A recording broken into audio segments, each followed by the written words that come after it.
ഇന്ന് നമ്മൾ പ്രാർത്ഥിക്കണം.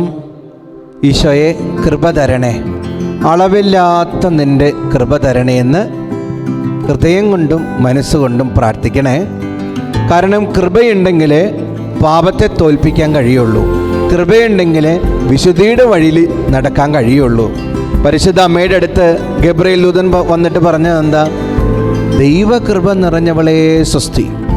ദൈവകൃപയുടെ പരിപൂർണതയിൽ ജീവിച്ചത് കൊണ്ടാണ് പരിശുദ്ധ അമ്മയ്ക്ക് എല്ലാ തിന്മകളോടും വിചാരത്താലും വാക്കാലും പ്രവൃത്തിയാലും ഒക്കെ കടന്നു വരാനിടയുള്ള എല്ലാ തിന്മകളോടും നോ പറയാൻ സാധിച്ചതും പരിശുദ്ധയായി ജീവിക്കാൻ സാധിച്ചതും.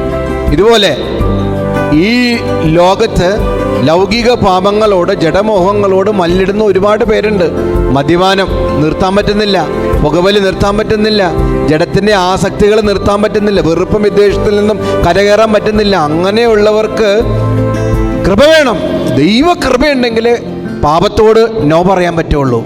ഇന്ന് നമ്മൾ പ്രാർത്ഥിക്കണം പരിശുദ്ധ അമ്മയോട് ചേർന്ന്. പരിശുദ്ധ അമ്മയിൽ നിറഞ്ഞ കൃപ ഞങ്ങളിൽ നിറയാൻ വേണ്ടി പ്രാർത്ഥിക്കണമേ എന്ന് പരിശുദ്ധ അമ്മയോട് യാചിക്കണം. ഇന്ന് മെസ്സേജ് ബോക്സിൽ ടൈപ്പ് ചെയ്യണം, ഈശോയെ അങ്ങയുടെ കൃപ നൽകി അനുഗ്രഹിക്കണമേ എന്ന്. ഈശോ നിങ്ങളെ അനുഗ്രഹിക്കട്ടെ.